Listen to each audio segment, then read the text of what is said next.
All right. Hi, guys. Welcome back to another episode of Energy 101. We are in the studio with myself, Sydney. We got Jules. We got John. Resident Rad Dad's Resident Rad Dad is back. They've suckered me into another episode. We're going to try and keep his word limit to Yes. not something astronomical today. We will cut you off. We will cut you off. It's needed. It's a necessary evil. Our guest of honor today is Jennifer Stewart from Cord Energy. She is a neighbor of John's. Yeah. For a few Several years now. Yeah. It's funny because we met just through some neighborhood stuff, some mutual friends. And then I think you posted on Jeff Rustin's like Facebook, something that he posted. And I was like, how do you know Jeff Rustin? He was the first company man I ever worked for when I graduated as a field engineer. And so small world. Jeff was a company man at BHP that I worked with a lot. So it's just interesting how we ended up finding out that we knew a lot of the same people in the industry. So I always say Houston is a big city, but it is like the smallest big city on the planet. I know the industry alone is like that as well. Even outside of that, like when I meet people out, just restaurants, whatever, bars, everyone like knows other people. And I'll see photos of like girls that I know. I'm like, how do you know this? It's wild. Yeah, it is. But Jen, give us a rundown on your background, how you got into the industry, because I know you have a very interesting path. Yes. So I actually have 2 degrees, political science and psychology, neither of which have anything to do with what I do. I've always kind of, saw myself with a career in politics, even considered going into the Air Force and, entering into JAG. I really wanted to do law. I thought law was going to be like my path, right? Politics. And then, life tends to take you on different journeys. And when I graduated college, I kind of started doing the local city ordinance out of Longview, Texas. That's where I was living out. Where is that? That is like East Texas. That's East Texas. East Oilfield, Texas. baby. It's like 45 minutes outside of Shreveport, but on the Texas side, if you know where Shreveport is. Yeah. And basically just started kind of working with a nonprofit organization and doing things like tobacco cessation awareness, at that time, it was a really great job. I was kind of doing what I was wanting to do, getting my feet wet and working with nonprofits. Describe what that is real quick for people who don't know what tobacco cessation is. Quit smoking. That's the lowest level that I can describe. It's basically bringing awareness and education to the schools, even to people just like your ordinary people in the city, just like kind of letting them know, hey, like this is the kind of,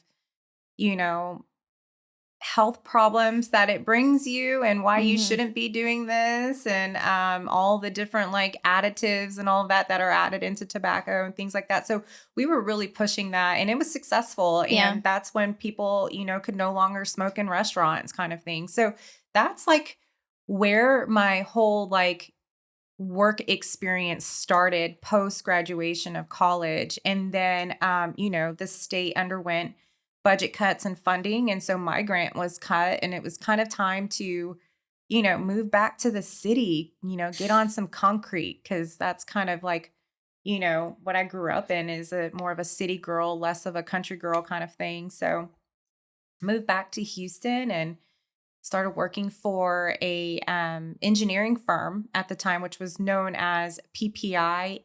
And basically, I was an administrative assistant for several months and worked with a group of people who were all on the IT data side. And they were building out software for a lot of the operators to track things like non-productive time and management of change. Yeah. And so over time, they brought me on and, gave me a promotion as data analyst and went and worked for BHP.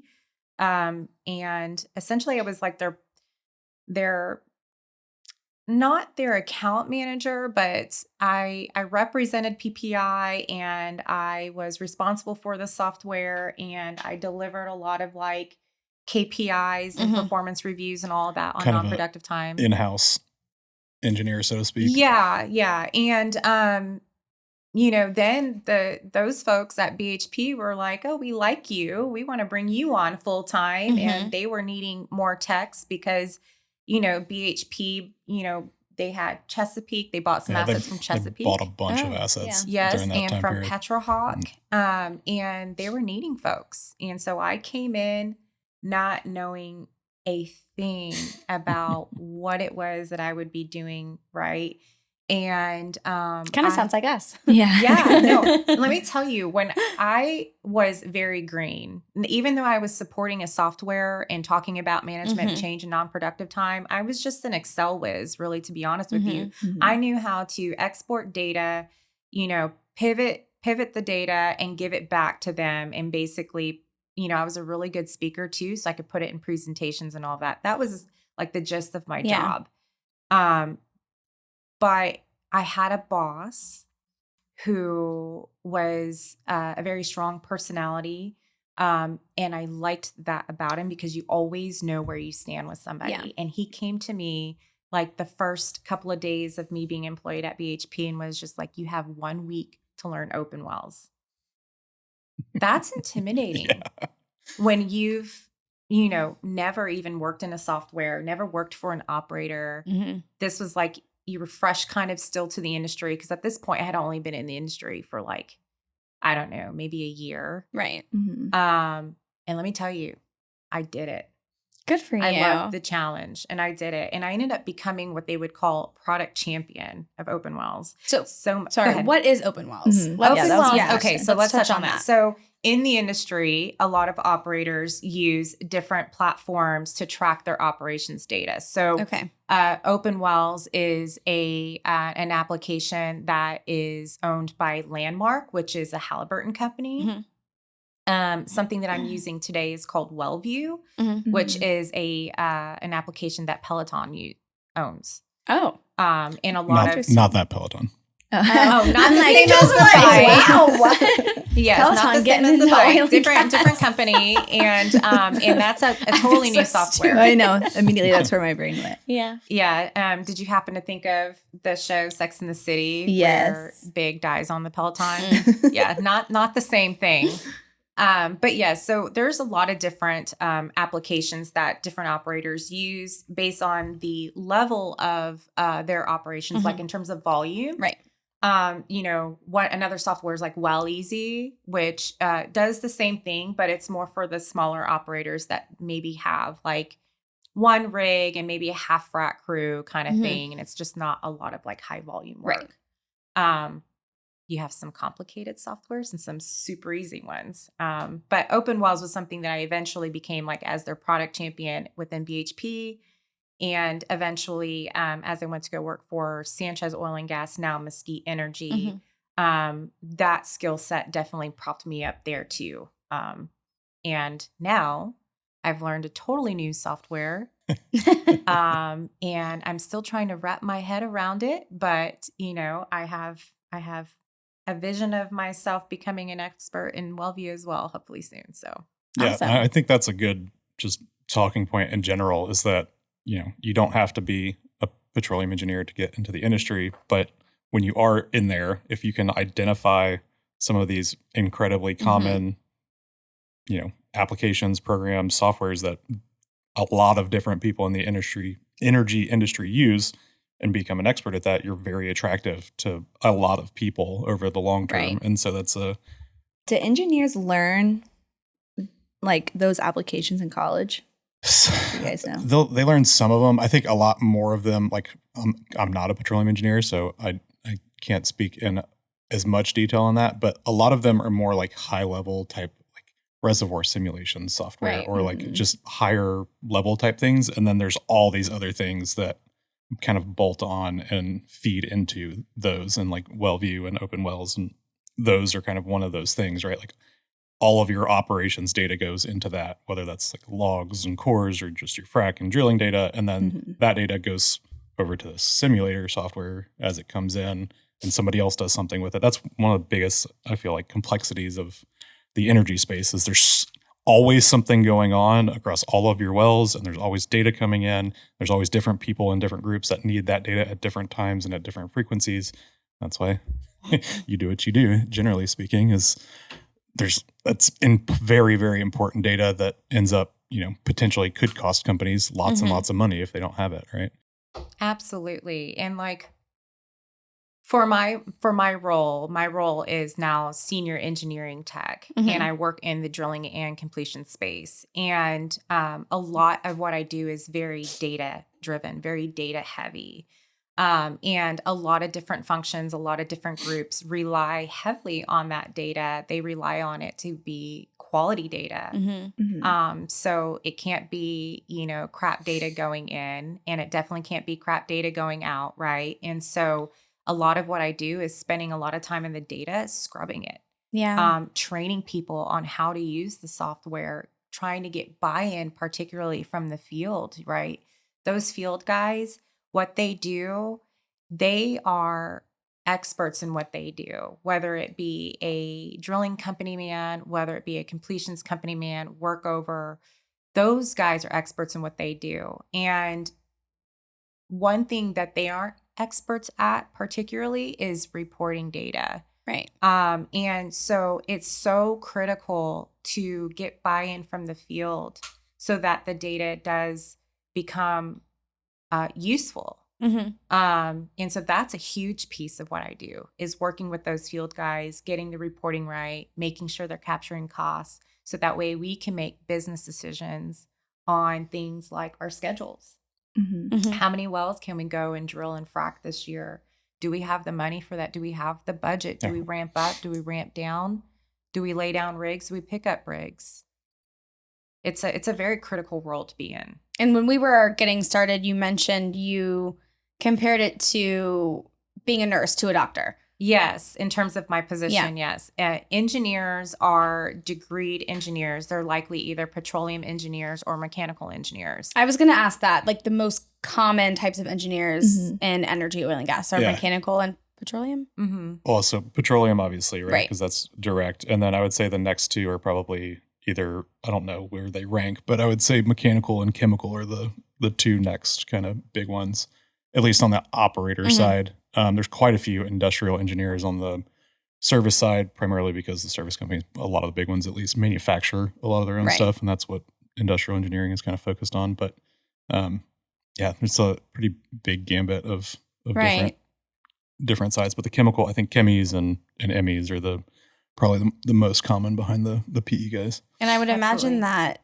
this is why, as we were talking, a lot of people think that you do need some sort of degree to work in energy and oil and gas. At least I would think at like the corporate level. As we know, there are a ton of really wonderful positions open on the field, and for people who maybe don't have a degree, or we talked about, kids coming out of high school, out in Midland and being able to make $100,000 a year. Yeah. But on the degree level, maybe a more corporate level here in Houston, downtown, working for one of the big shiny companies. I think it's scary for people thinking, I don't have that degree, or I can't backtrack and go get the degree because that's going to take me another X amount of years. So I love that you've started as an admin and kind of just worked your way up to now doing what you're doing. Yeah. I mean, I will tell you, if I could encourage people to go to school and get a degree, that's the way to go. I'm still kicking myself to this day. I was supposed to take a geology course my freshman year.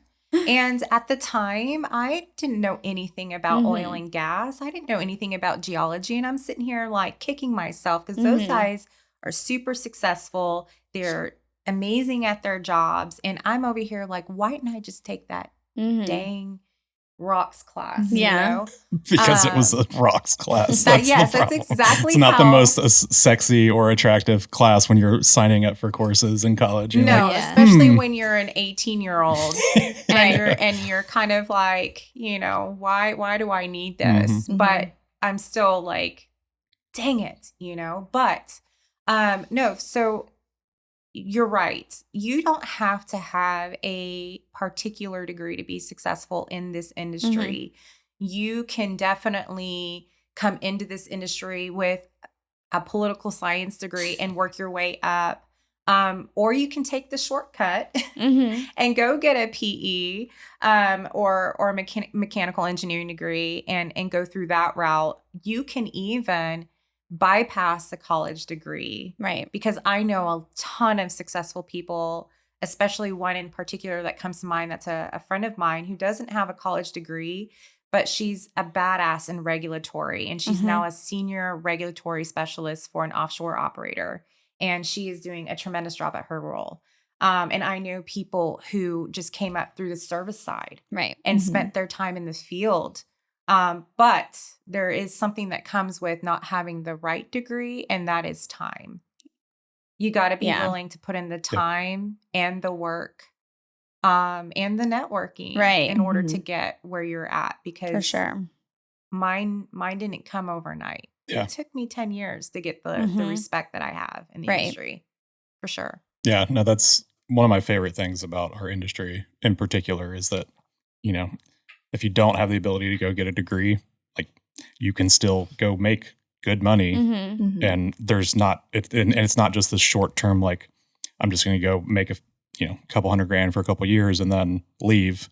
I mean, you can obviously do that if you wanted to, but there's a path for people that start out in the field if they really want to go out and end up, in the office, so to speak. Because a lot of the guys, in the office, at least in my experience, generally speaking, the guys that have, 10 years of field experience versus a PE straight out of school, the guy that has 10 years of field experience knows way more about the day-to-day of an oil and gas company than a PE coming out of A&M or wherever, not to knock them, but they just don't have the hands-on experience, right? And so you can learn everything you want in a book, but once it's very different once you're actually out in the real world and doing things. And that's why doctors have residencies, right? They go to med school and then they have this time where they have to have the hands-on experience. And I feel like unless you're getting your hands dirty, that degree is only going to get you so far because there's so many other things that come up in the day-to-day. For sure. Absolutely. 100%. I tell so many new engineers that come out of college to find operators that have a development program that put you out in the field at least the first year or two of your career, or go service side, because a lot of engineers that I know have the respect that they do because they were out there swinging a hammer. Yeah. And so, and that's also honestly why I have spent so much time in the field, even as a tech. And I encourage so many operators as well as, fellow techs that I know in the industry.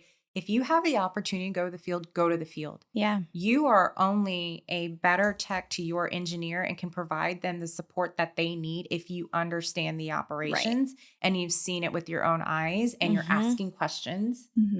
That's another piece of advice in terms of becoming successful even as a tech. Right. For sure. So. No, and that's to your point. There's a couple big independent operators that I know of that have really good, they're 2-year long training programs for degreed engineers right out of school, right? They do 6 months in drilling, 6 months in completions, production, et cetera. And they do that because those guys also have a degree, but they know nothing about what's going on the day to day. And so, the path is longer and more hours and harder if you don't have the degree, but there's still a very direct path for you to get into a more stable role that you're not working nearly as much hours, you have, better balance. But I mean, if you're 18, 19, 20 years old coming out of school or not in school, coming out of school, whatever, and just looking for something that, is full of challenges and you will never, never quit learning, it's hard to beat, I feel like. Yeah, absolutely. And I also think about too, going back to like my roots in the industry when I started as an admin, at my previous job when I was working for Sanchez Oil and Gas, there was somebody that worked within our group who was also administrative assistant. And, I immediately thought to myself, okay, this person has a lot of potential. They're spending time working with engineers and their boss, who was a VP at the time. And I felt like I could use this person. And so I started to kind of pour into that person and teaching them things about oil and gas, teaching them about operations, and then kind of delegating some work to them so that they could also develop their career. And so I think that operators should definitely be open to, taking a look at their admins, so that they aren't necessarily career admins. Like I realize some people, that's what they want to do. They want to be an administrative assistant or an executive assistant for their career. And that is okay because that's what they want to do. Misty kills it. I don't know if that is her. I don't know if she has that thought but she's our executive admin and she runs this place. That is we would be nowhere job. without her. Yeah. That is a hard job. That is a people-pleasing job. That is I don't know how she does it. You have to be a rock star to be good at that. I mean, and also like your boss a lot in order to be really good at that. But my point in saying this is, you know, don't bypass those admins who are looking for a promotion or even a lateral move, because sometimes your tech positions can be entry level, but those guys definitely have the ability to get into a tech space, a technical role within an operational function. And I think you said it perfectly. I think it's really putting in the time and the effort and the willingness to learn. And I would think that it'd be safe to say anyone coming into energy or oil and gas outside of having that degree and going to college for it, kind of like us, you know, put in the time to learn a little bit about the industry as a whole, not even specifically what your company does or what that job role is, but, you know, do a little research into all of it. I mean, I think on our end too, I think at any conference or event we throw, it's nice kind of at this point, at least being able to be a part of the conversation. Yeah, be a part of the conversation and or at least know what people are talking about when they're saying those kind of like buzzwords that we hear day to day at the office. We actually know what they mean now. Yeah, we're not off in la la land. We're not like, sounds good. Well, I think that's another big thing I don't think gets talked about enough because, you know, people in the industry are willing to help you as much as you're willing to help yourself, right? If you're showing up and you're putting in the work, you're asking questions,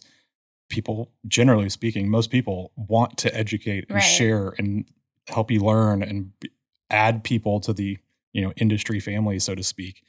You know, if you come and you're just there for the money and you don't really care about anything else and you're just showing up and doing your thing and you're not going above and beyond, it's probably going to be a little bit harder. But like if you show up and you do your job and you ask questions and show that you care, people will help and educate. And that's one of the coolest things about our industry, in my opinion. Absolutely. And I think you said something that really kind of like hones in on like even my own career and my experience. And you use the term family for our industry, because to me, I really see our industry as that. You know, getting out there and participating in industry events and networking and getting to know more of your peers is so critical to your career. And not only that, but even as your role in the industry evolves and you get to know people, you know, you create even like these relationships. Sometimes people refer to it as like operator-vendor relationship. But to be perfectly honest with you, a lot of these relationships that I have built with people have become like really great friends and family, you know, and what I love about that is that there are so many people in this industry that want to see you thrive. They want to see you be successful. They want to educate you. They want you to participate. They want to see your career grow, you know, and that's something that I love so much about our industry. That really, I don't know that you find anywhere else, but I might be biased too. So no, I was thinking about that. And we had Kay McCall on and she had a kind of tagline. Granted, she was talking more in terms of renewables and oil and gas and kind of this energy transition / addition thing. But she said synergy, not silos. And I feel like that also applies to the industry as a whole as a workforce, because you think when the industry as a whole is doing well, everyone's doing well. So you should want everyone at your company, other companies, people coming into the industry to succeed. And you should want to attract talent and get people, maybe younger people, like we talked about JP and his kids crew, like getting kids, high school students, college students excited about energy again and getting those people into the industry just to keep the momentum going.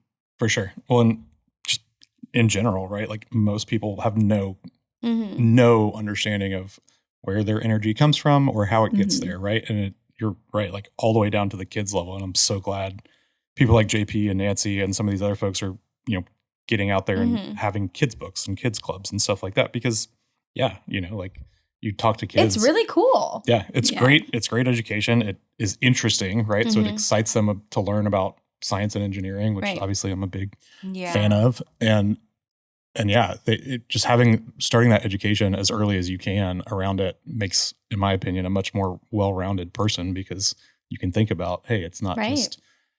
just showing up at my house and I just plug it in and there it is, right? Yeah. Like there's a lot more Yep. that goes into it. So And it all ties into, I think, our mission at Digital Wildcatters, just raising the world's energy IQ, and getting the message out there that everyone should care about energy. Absolutely. And, one of the things too that I love is I've seen a lot of companies, where they go out into the communities where operations is, where there's a lot of operations going, like high volume work, and they'll go into those communities and they'll go into the schools, they'll go into the Boys and Girls Clubs, and other like little local groups and organizations. And some of the engineers that will work for those companies will go out and do like demonstrations.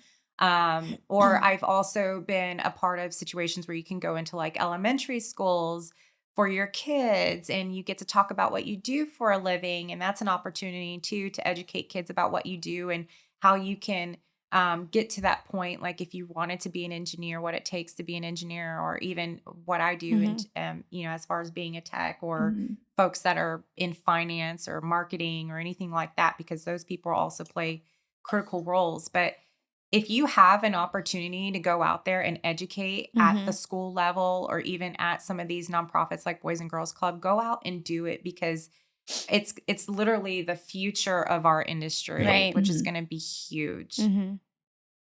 yeah, no, that's, I started my first two internships, real internships, were in the wind space, right? And it was through that I realized, like, hey, did some research on energy, right? Like I started getting into it. It's like, energy is not going anywhere. Demand for energy is not going anywhere. It's only going to continue to grow.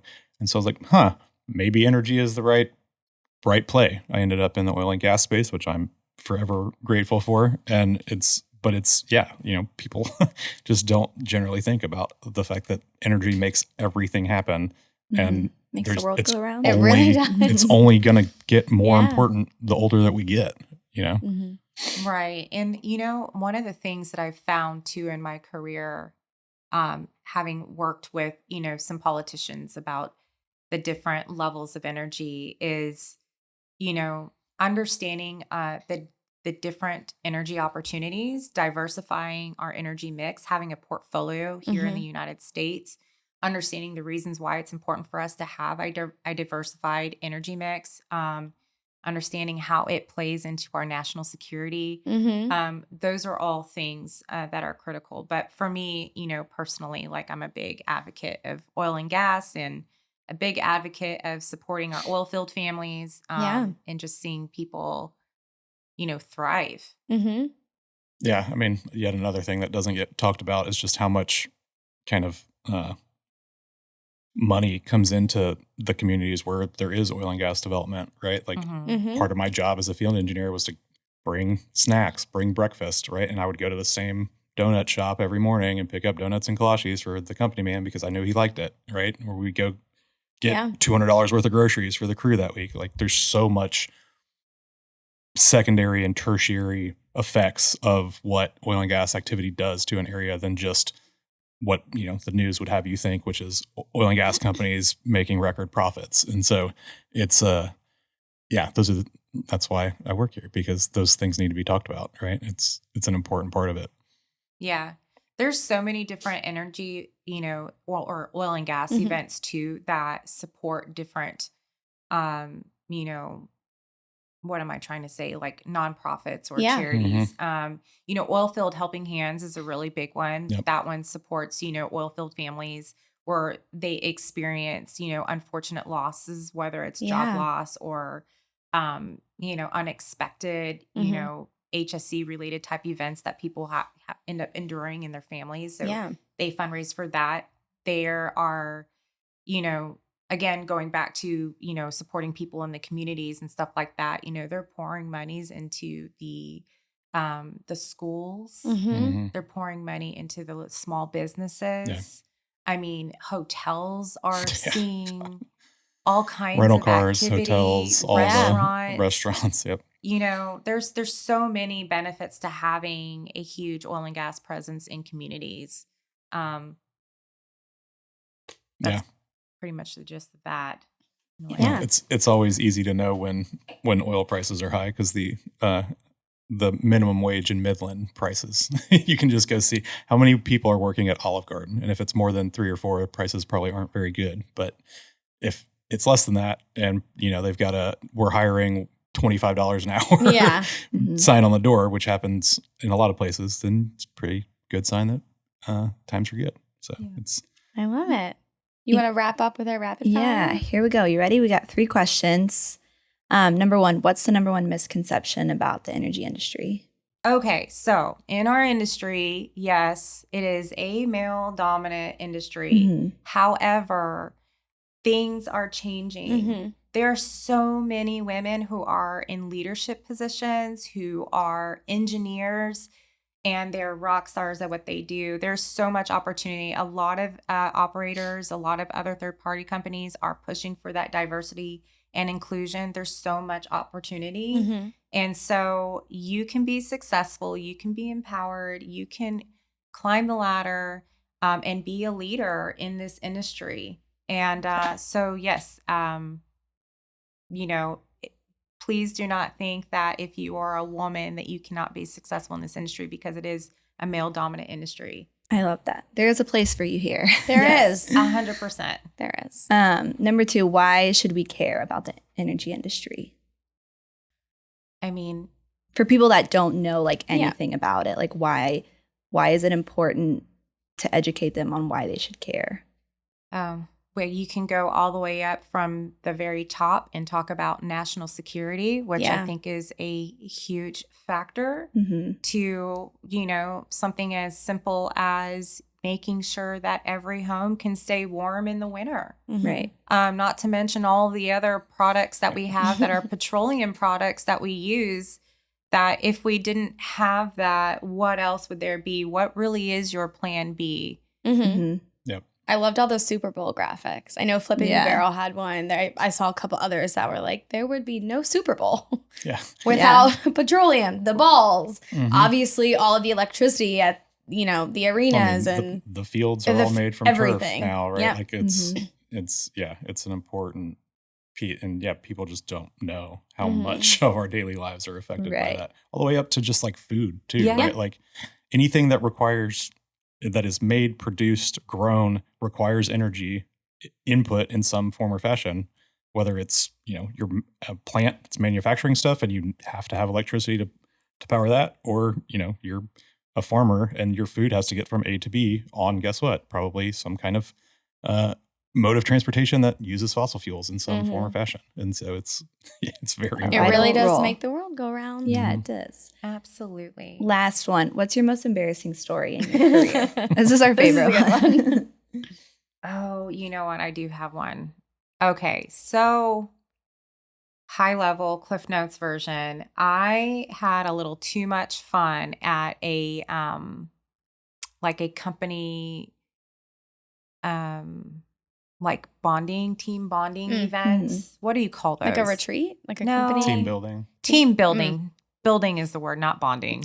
And so we were at the Woodlands Resort. This was several years ago. I'm still in my 20s, kind of trying to figure out my way in the industry.